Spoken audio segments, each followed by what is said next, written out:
Hello, and a very good evening, ladies and gentlemen. You are joined with Executive Talks, a virtual space where executives talk and executives listen. Today, with a brand new episode, we are back to talk with an executive who is ready to bring us to a new perspective on our topic for the day employability skills. And for that, today we have on screen Amiliyaa Syed to the talk. Hello, Amiliyaa, warmly welcoming you for the today's executive talks. Good evening, Malchi. How are you? I'm doing great, and I hope you and your family is keeping safe and distance from the severe pandemic ongoing. How is it? Of course, we are taking utmost care, and thankfully, everyone is doing well at home. That's really wonderful to listen and must remind our prayers are always with you and everyone who is suffering from COVID 19 in your Same country here. and in ours and the whole world. And to take the talk further, there is no one in the world who can introduce oneself better than their own self. So I now invite you to introduce yourself to the world. Well, I just want to say that I am, first of all, a people's person. And why I say so, because I love to talk, connect, and help people. And that's the reason how I changed my career from a corporate world into training and learning and development. So, yes, I'm a trainer, coach, and mentor, and I deal mainly with employability skills, communications coaching, public speaking skills, and it's all about how we can enhance our personality. So, I do conduct trainings and workshops. I have worked with quite many corporates and other institutions across India. It's been great experience because every workshop or a training session that you conduct is not just to enhance or empower the audience or the group. It is also about you learning. So learn and grow as you go ahead and do your things. So I'm a certified trainer and I'm a posh enabler as well. If I have to just look at the the other side, I love to sing, I love to dance, I love to spend quality time reading books. I'm an avid reader. It was since the age of, I would say, 4 or 5, I've been reading a lot. My mother never gifted me toys, rather always got books, and I had abundance of books around me. Any book on my mind was made available to me. And I want to share a very small anecdote here, which might make people understand how much my love and my connection for books is. So when I was a toddler, I was learning alphabets A, B, C, D. It was for full 1 year that my dad used to get that one book every day. Now you must be wondering why. Because every time I used to open that book, I used to tear the alphabet A, to tear the apple, and keep it somewhere separate. And I used to combine them in my own way. So I was definitely stepping into creativity, and I'm a very creative person.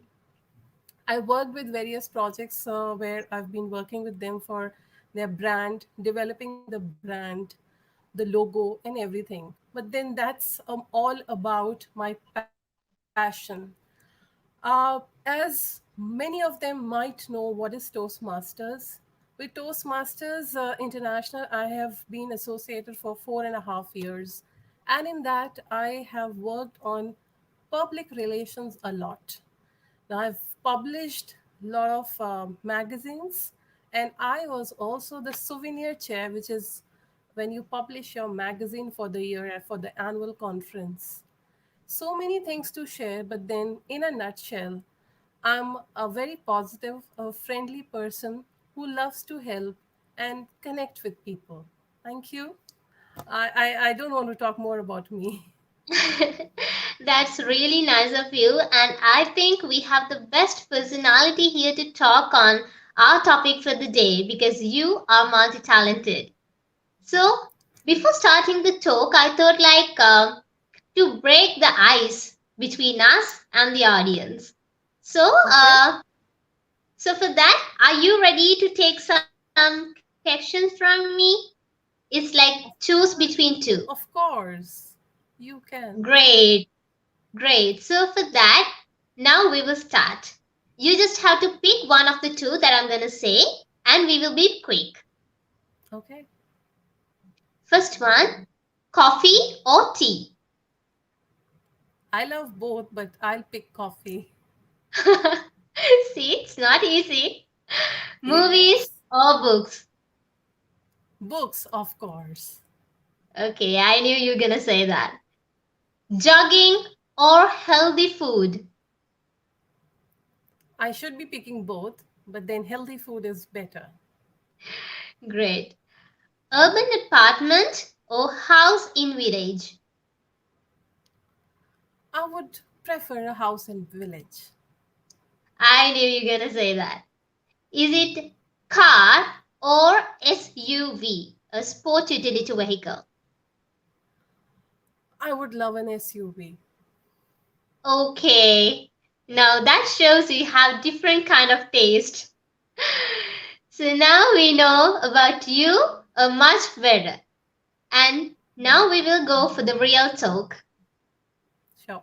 Can you introduce me to what is employability and what do you mean by employability skills? We will take the introduction to our talk on that point. Sure, that's a very important and most, I would say, a wonderful question to start this whole conversation. What is employability?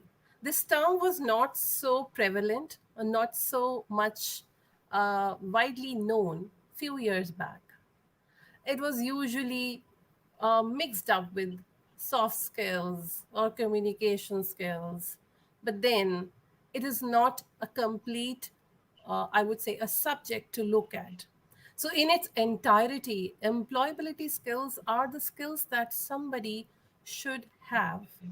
And these are definitely acquired skills. They are very essential. These are personal qualities and values that you carry along.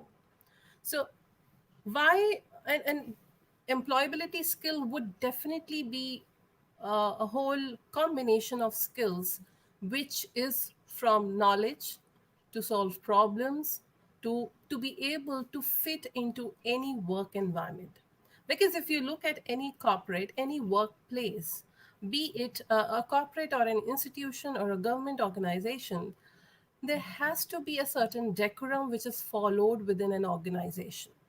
They have a mission, they have a vision, they have a certain practice to follow and a certain task or rather project to achieve.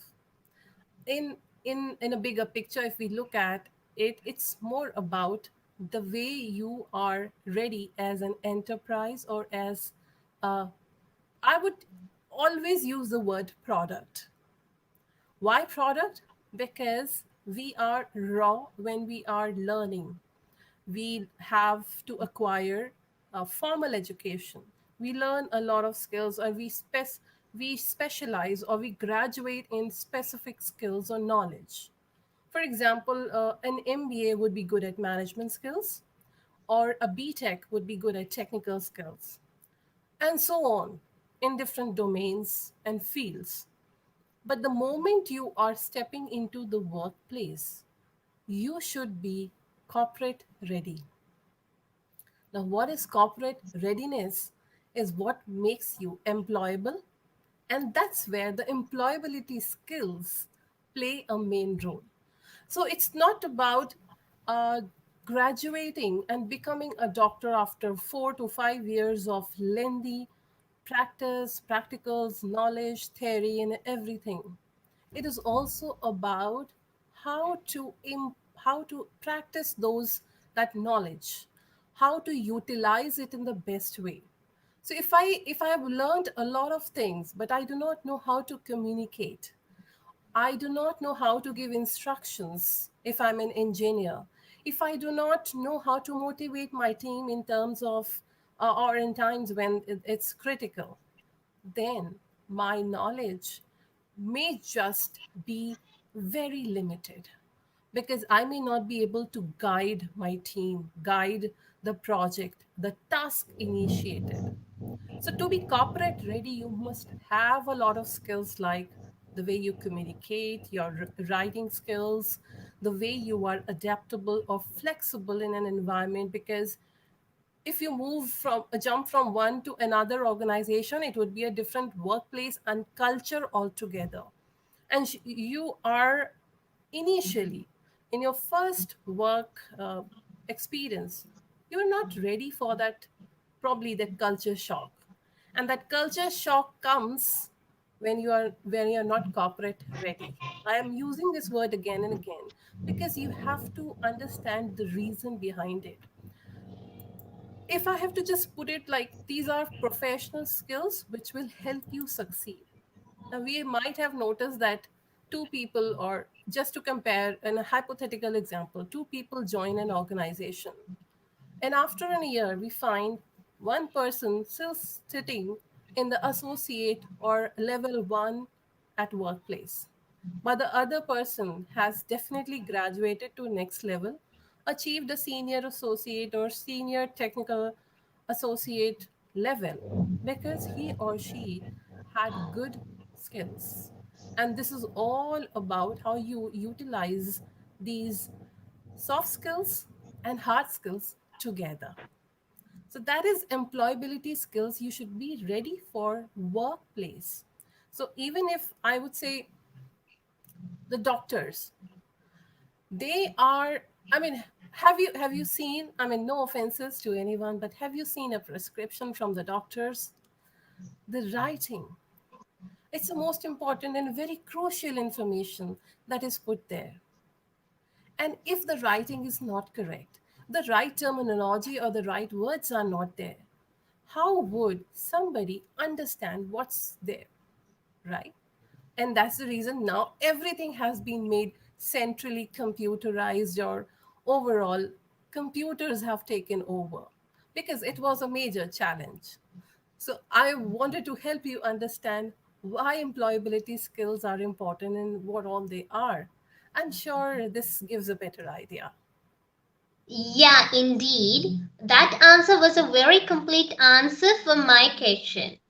And with that question, it opens my way for another part. Let me ask you, like, as you are in the field of employability skills, like you are resource person, and you know how the job seekers are coming to your interview panel, maybe.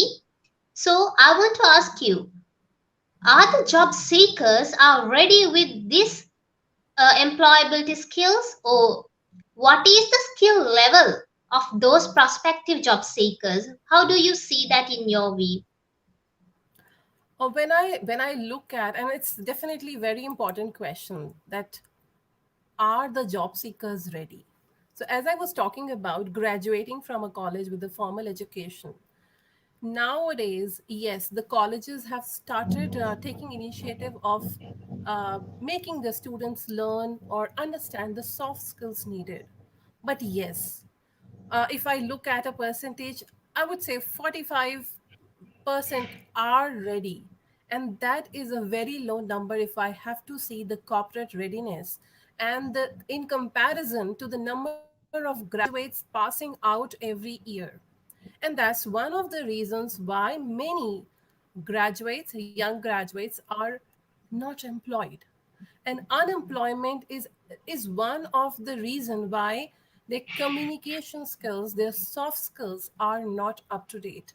Because while they are graduating, they don't get enough time, or they don't get enough time to focus on building up their soft skills or communication skills, overall employability skills.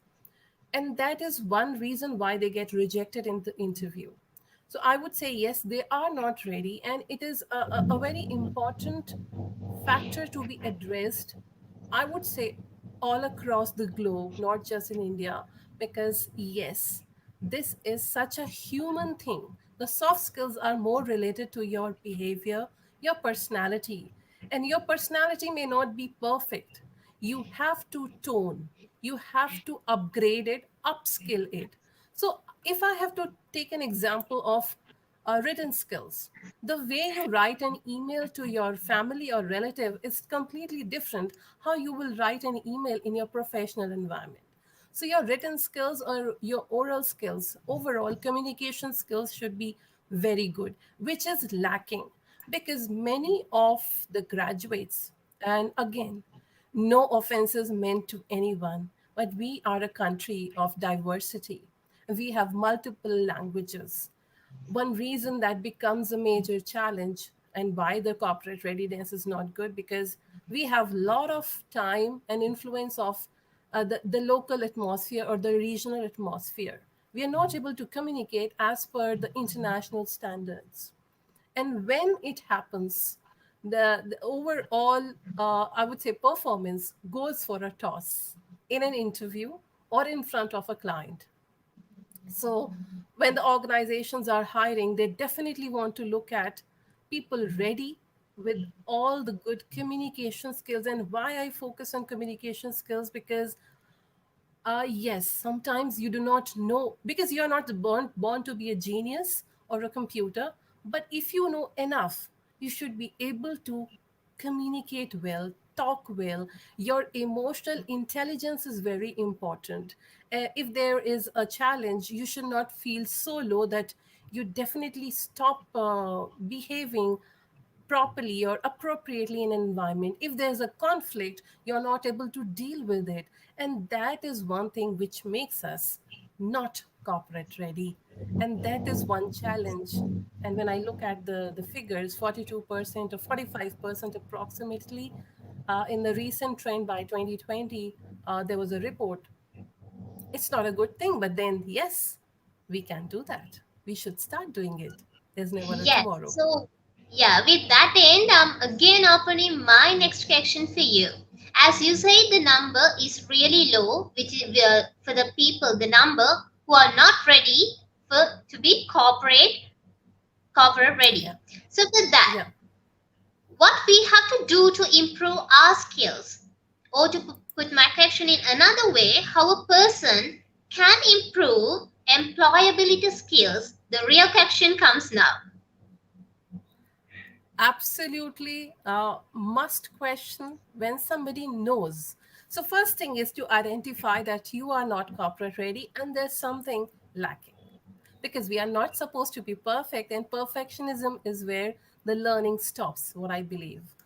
So when you identify, first is identify, and once you have identified, start working on the skills that you need to probably address. It can be your soft skills, it can be your computer skills, it can be skills which are mainly about probably the ethics, integrity, empathy, and also critical thinking is something that you need to start working on, as to understand that you are a person who knows how to analyze the problem and also solve the problem.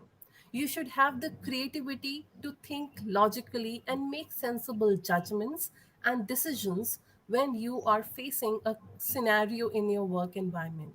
It can be across a client or across a project or within a team, because interpersonal skills, for example, is very important when we look at to maintain healthy bond between team members, between different competencies, or across client, between client and the probably the service provider. At all levels, these things are very important. So first of all, identify, start working on them, on these skills, so that which one is lacking in you. And when you are trying to work on it, find somebody who can mentor you. Your mentor or your guide, your support should be there. Emphasize on or try to focus in finding the right mentor for you. So somebody who knows the trade, who knows the skill, will be able to help you and guide you. So somebody who knows how to assess it as well. Because if the assessment goes wrong, then how would you upgrade yourself? Right? So find a mentor. Now use your contacts. I would say LinkedIn is the best place to find contacts and people, and ask for, probably, I would use the word free collaborations to learn more, to probably seek guidance from senior people, and also use your contacts where you can probably use different professional networks where you can connect with similar minded people who, or who have a challenge in a similar, on a similar level, so that you learn actively and passively both, sometimes by observations and sometimes by practicing. Another way is to probably put yourself, imagine, sometimes put yourself in the employer's shoes. Think what they want. What would they want you to do? What is something that I could have done better in that situation? So your experiences will definitely help you learn.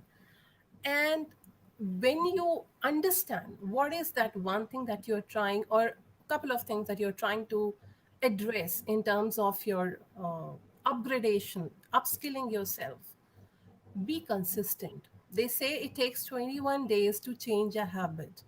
I would say take 3 months, good 3 months, to upskill yourself on a certain level. For example, I get very anxious when there is a critical scenario, or there's a lot of work dumped on me, which is but obvious in a work culture. But then I should learn to be calm in those situations. I should be able to understand how I can manage time.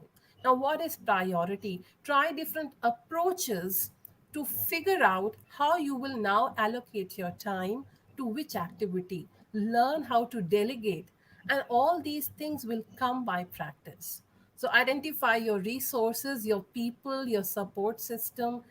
Find a mentor who will definitely be your guide, your hand holder in all this process.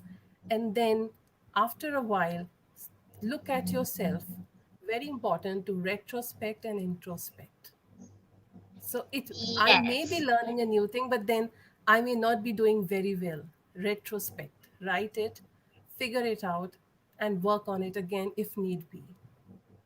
Yeah, that's again a really complete answer for my question about we have to first analyze ourselves, we have to find contacts, a really good mentor, and work on consistent for 21 days and maybe 3 months to make a skill upgrade.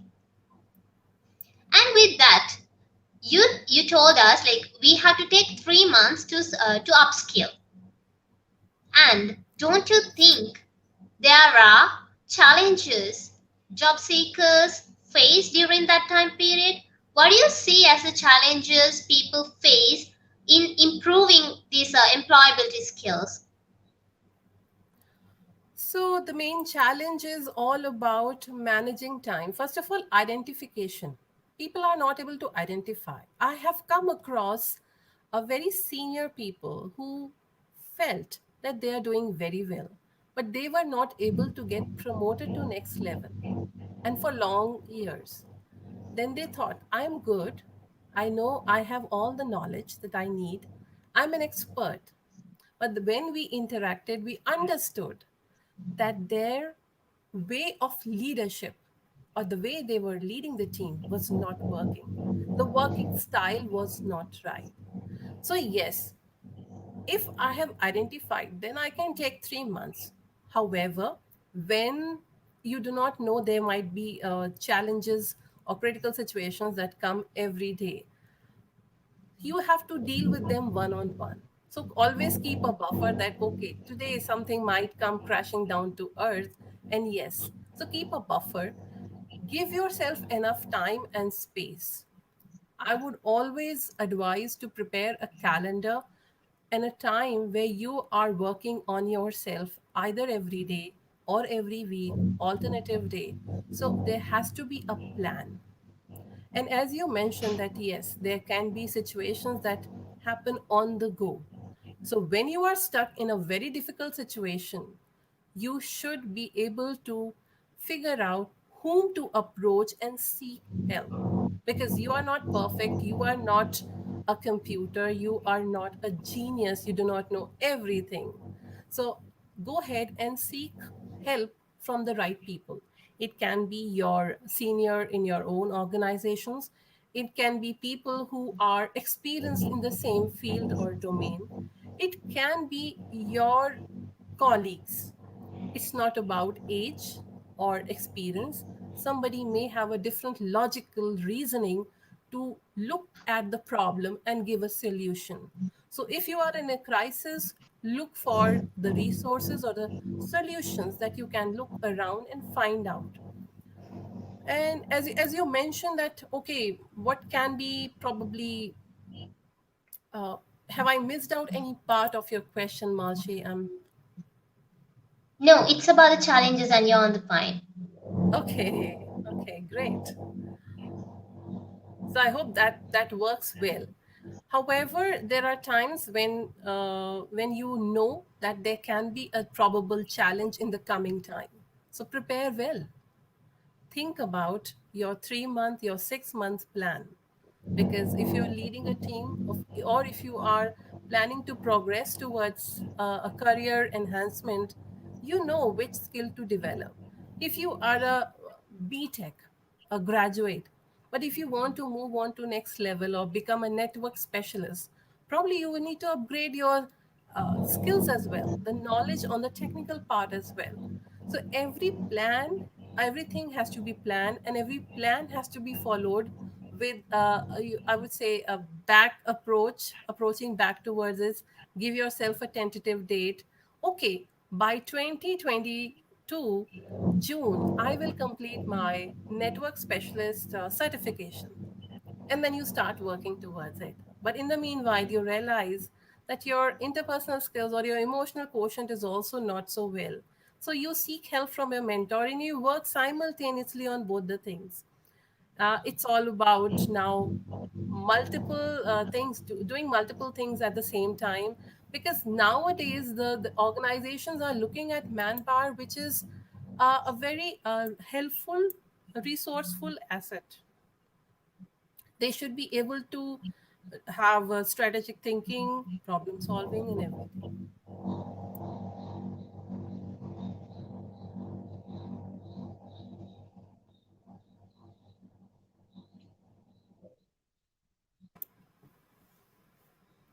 So I hope that helps. Yeah, that's really helps about the challenges. And what I got from your part is challenge the challenges. That's what got into my mind. And Yes. we talked about the soft skills, the hard skill, and everything. But the current situation the whole world in right now is a pandemic, and we are working from home. I want to know, like, especially due to the COVID and the way that we work in the present situation, what are the skills that have been added to the employability skills in a new way? And in the future, what should the job seekers have in the future? Okay, that's a very important question because it's been a year that we've been dealing with COVID, a pandemic which struck us unexpectedly. So the moment the pandemic struck us, we were not sure what to do, and then came the remote work possibility where you're working from home. Ideally, before that, there were very less organizations which were offering this particular facility or option to their employees. But nowadays, it is there for almost everyone, except for the basic service providers like hospitals who have to be there at the place, at the workplace. So please be mindful that remote work is going to stay, and for that reason people were not ready. People were not ready with the infrastructure, with the right apparatus, the things around a room, a place where they can take their conference calls, or were not ready also with the online talks or conversations online through Skype and every other means, because they were very used to have business meetings in a room, round table conferences, meeting face to face. So that change is here to stay for long because of the challenges due to COVID. So please prepare yourself. Please prepare yourself in terms of educating yourself, probably upgrading your skills, which might be more helpful, probably upgrading your knowledge and certifications or any other things, education that you need, because you become a part of a talent pool which might be needed to execute strategies, to innovate, to bring out or to conduct certain projects. And that is something that you must be very mindful of. Now, there is also a demand of freelance workers or short term project workers. The companies, because they are suffering major losses, are not able to hire many full time work people or full time work employees.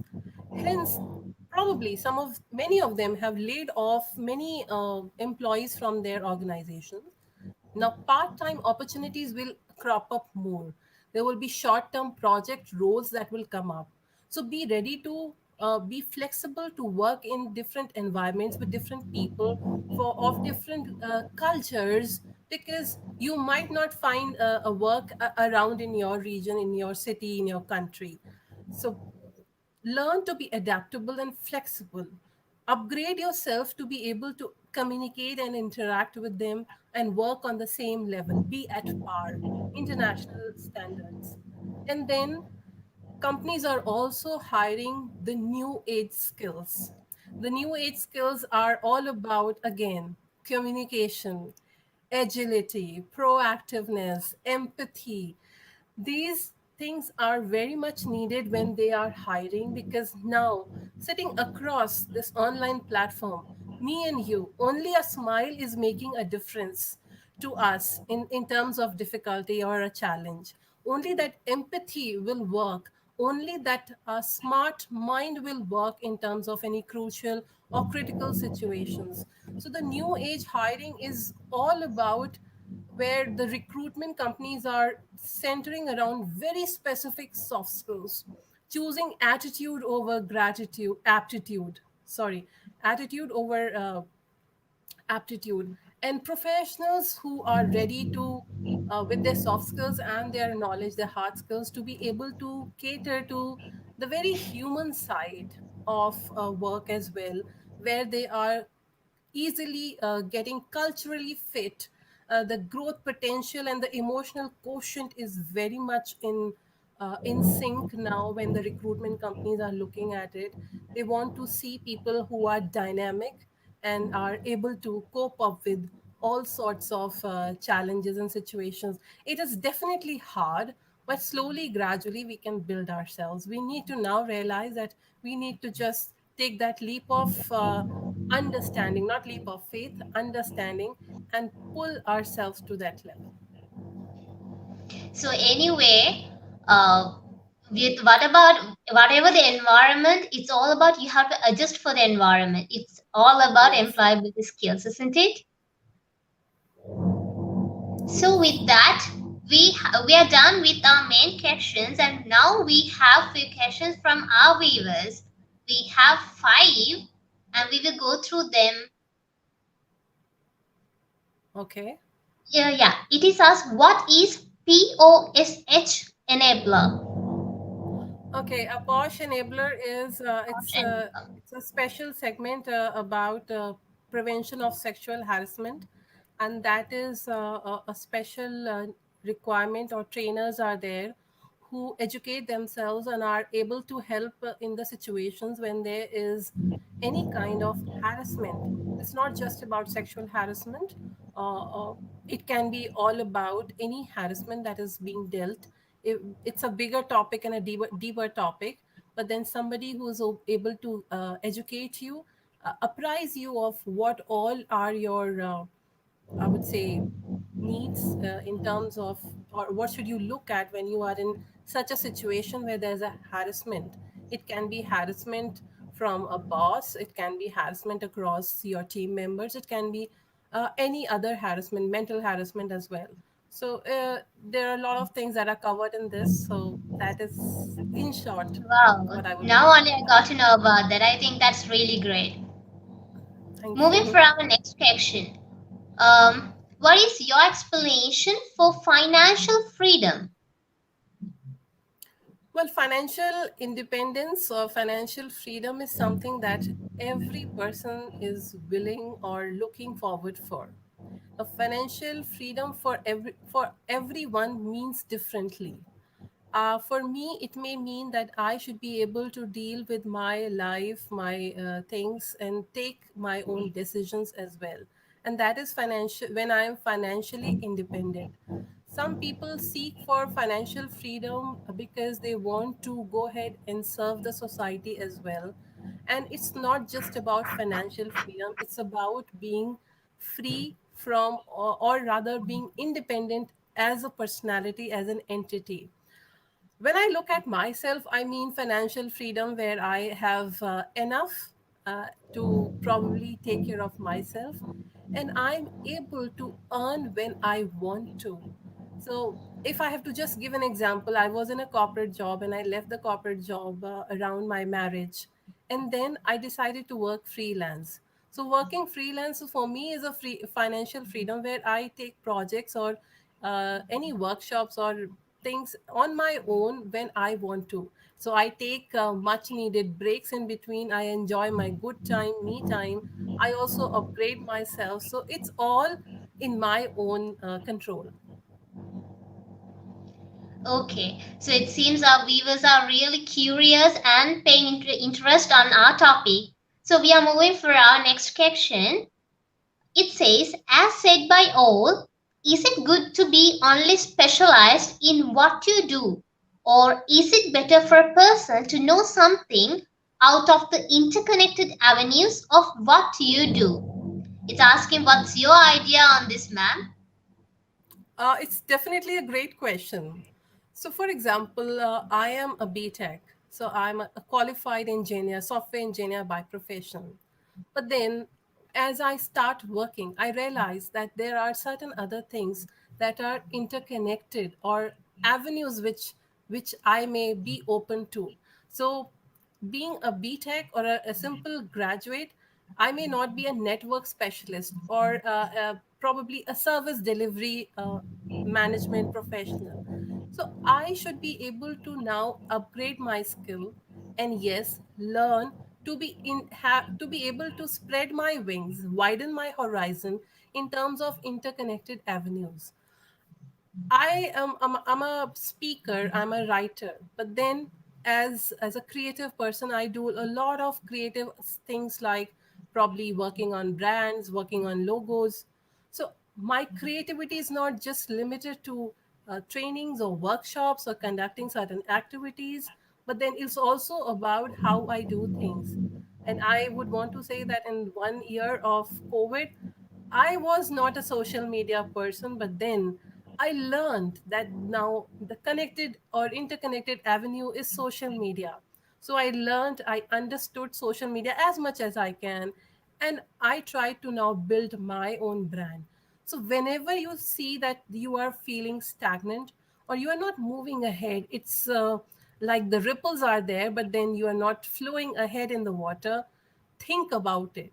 And yes, learning more things in the same stream or domain is definitely helpful, because now the recruitment companies or the organizations will look at people who have a kind of a multi-talented personalities as well, because at one point of time they are working on a project where delivering to the client the services, but in the other side, or on the other side of it, they're also part of different other societies or other groups within the organization to promote other co-cultural activities or some kind of learning and development happening. So you're part of those groups as well.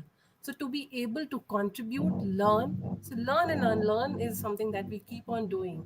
Yes, you need to be multi-talented, but yes, focus on your career, take one stream and move on.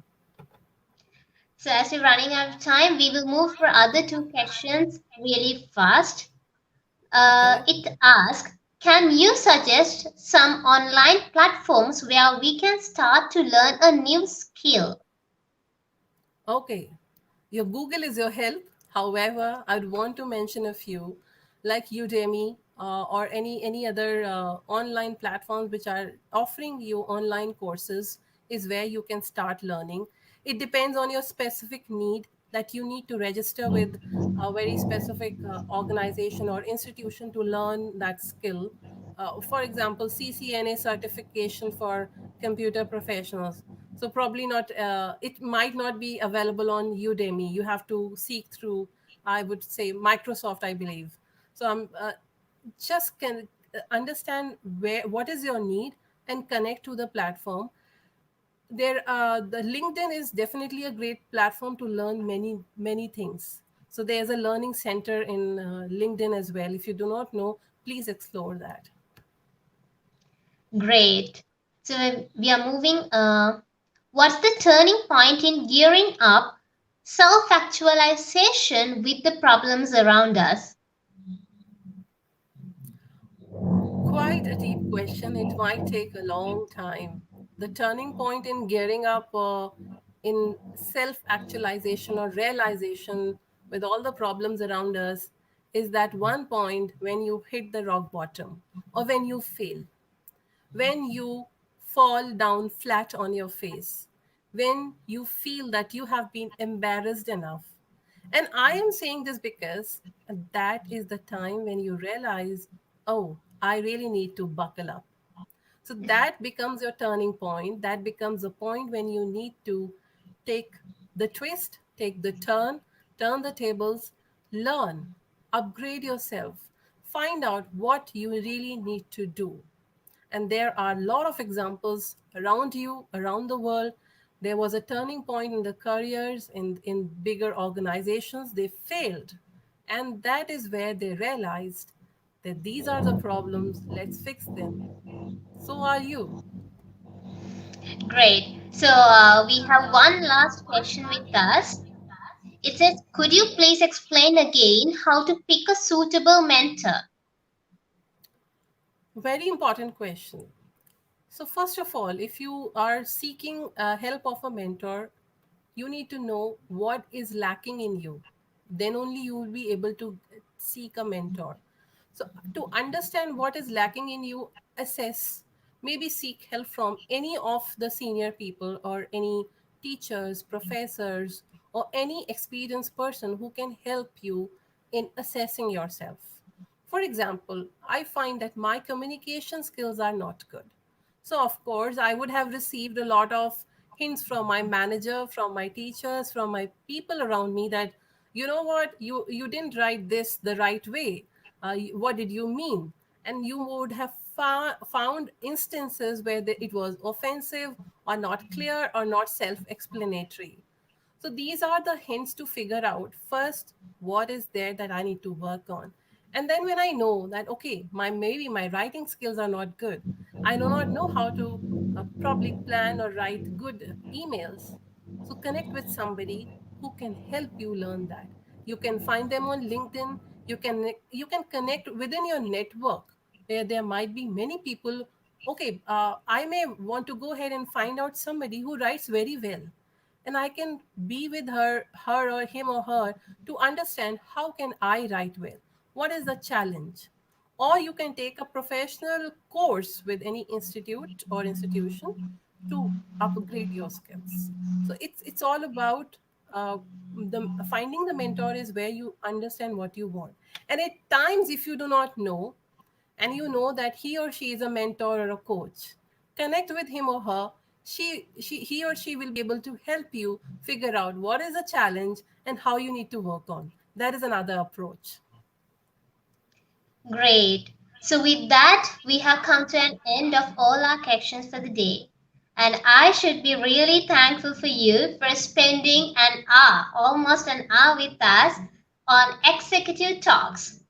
To be honest, today's talk helped me to see what is employability skills and that POSH enabler. I never knew there is something like that.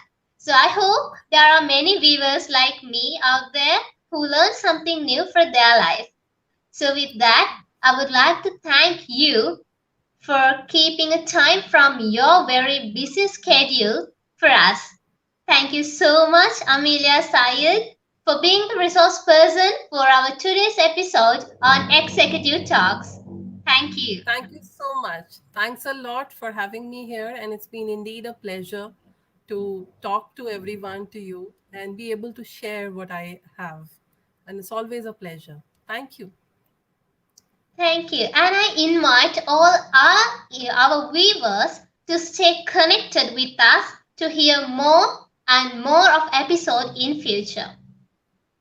And I would like to remind that if there is anyone who would like to share your knowledge with us, you can join on Executive Talks by connecting via WhatsApp. The number will be displayed to you. So with that, stay tuned with us so Executive Talks and executives listen and improve together. Reminding with love to keep safe and distance, take all the necessary precautions and actions to stay healthy and protect you, I, and our loved ones. Thank you, our resource person, and thank you to all our viewers for being joining with us today. Have a good night. Have a great evening.